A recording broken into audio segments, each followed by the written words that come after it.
Okay, so what we're going to be looking at today is something a little different. These are called Inked Adventures map and dice playing cards. Basically, what that means is that not only are they playing cards, but they also function as game maps and dice. What we see here is, looks like there's a bit of a smudge on the side of the box there. You can just barely see it with the lighting I have. These are very, very handmade, and it's very cool in that sense, but if you look at it from a critical point of view, that the alignment of this image is off. Like, it's pretty thick on this side and very thin on this side.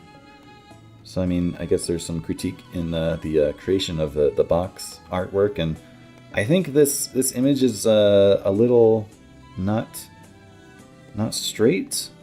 Kind of the same thing with this. Everything's just a little bit off, just partially because it's so handmade. I bought these off of Etsy, and they came from England. Yeah, United Kingdom. There you go. So yeah, see, Batch 2021, inkedadventures.com. Yeah, you can get them off of their actual website. I bought these off of Etsy just because they sell them there too. But we do have a good flap here. It's got the extra fold in here, which makes it easier to open and close and get the cards in. And now if we look at the cards themselves, this is the back, which I guess I got to get the right kind of lighting in here, but very faded. It's a very faded map layout on its own. There's kind of a splotch right here. Is that all helpful? I don't know. It's still a very faded map picture. Very kind of hard to see, but it's there.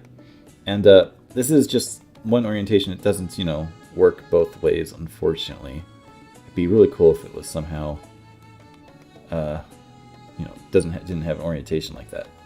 Let's go ahead and look at the cards themselves. This first card is an extra card. This kind of explains the rest of the cards, but let's go ahead and take a look sample here. So this is like the King of Diamonds. And as you can see, it has the map. It has the suit and value. It also has these dice values up here. And it has like a name for the map, the Deathspan Chasm, or Widower Leap. And basically, this first card kind of explains the features of every card, how you've got like the title for the area, a map, of course, dungeon here with 8 exits. Well, most of them, the card even says most of them have 8 exits. As you can see, 2 on each side of the card.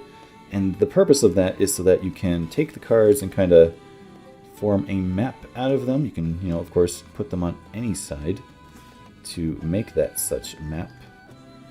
If you want to stack them all together and make a map to explore in like a D&D type situation. Not necessarily, could be a game of your own design. What they also have is simulated dice. So at the top here, you've got your regular D20, like here. That was pretty good. 2 D20 rolls in a row.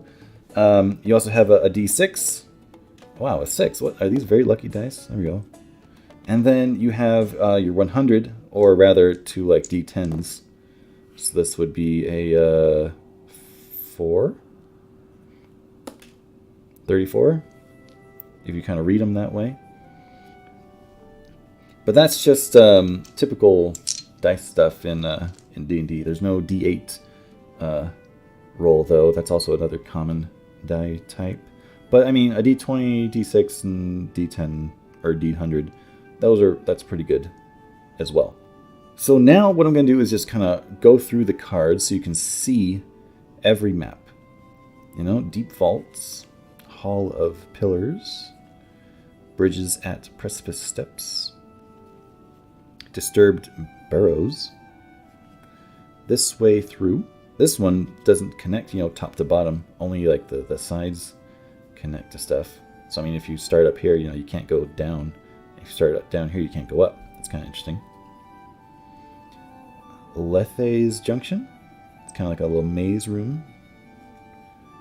Worm Tunnels. Shortcut. Oh, that one's very interesting. That one's very limited in where you can go, but it cuts like across there. And again, these are all that first card again it kind of explains as well, like, hey, you know, the Game Master can, you know, kind of do a lot, take a lot of freedoms, liberties with the map designs and everything. Also, it does come with 2 jokers. I don't want to leave those out. You got a good luck roll and a bad luck roll where you draw 2 cards and discard the most favorable result or discard the least favorable result. And then these 2 both kind of say the same thing. Where basically this card is a reason for like anything to happen. So the Game Master can just kind of just say whatever they want to have happen, you know, gives you some ideas like moving around the cards, changing the map, all that kind of crazy stuff. Continue on here, we got, Songmead Rest Hall. It's a very detailed looking picture there. You got some beds and a table room. This kind of room is cut off by itself. Oh, there's a dead end down here. But, I don't know, is that like a coin or something? Anyway. Let's go ahead and go on. Stonemason's Demise. Chamber of the Many Floors. Yeah, wow. It kind of goes up and down, almost like an optical illusion almost. I guess this is higher or lower? That's kind of odd. Ancient Warrens.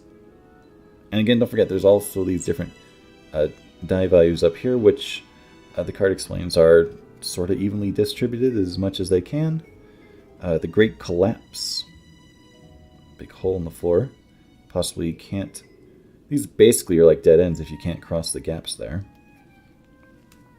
Riddler's Island. Interesting name.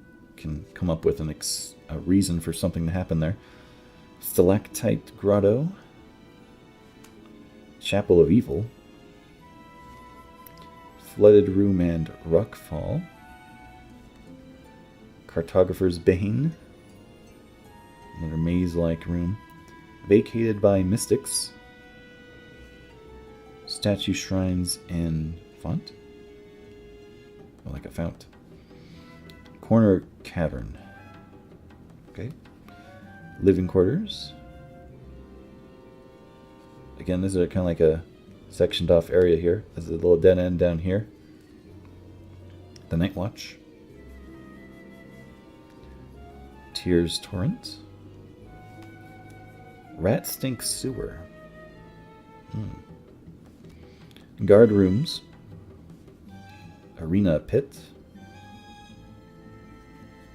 Ziggurat Temple. Catacombs. Thirsty Pilgrim's Fountain. The other route was better. Weave Junction. Diversion. Oh, there's a lot of... These are all kind of separate on their own. These are just turns. No Corner Gallery of Unusual Orientation. Wretched Courtroom. Prison Cells. The Feasting Place. The Undercroft. Forgotten Stairwell. Once Grand Stairs. It's kind of broken off up here, so it doesn't really go anywhere anymore. Daylight Cavern. Hollow Tree. Oh, I guess this is just at the bottom here, and this tree is like, I don't know, something where something's gonna happen. Cave and Oubliette. Probably didn't say that right. Primitive Chamber. Kess and Filth Pile? Or Cess and Filth Pile? Crypt and Dead End. Blindfish Cavern. A Fool's Way. It's just a very small loop. Storage and Unfinished Quarters. Tomb of the Last King. And Grim Gate.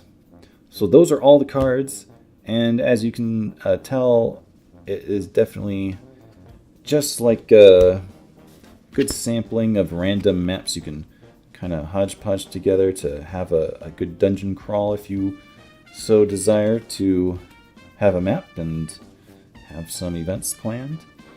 But yeah, it definitely requires some preparation on the players if they want to have like their own kind of dungeon crawl game going.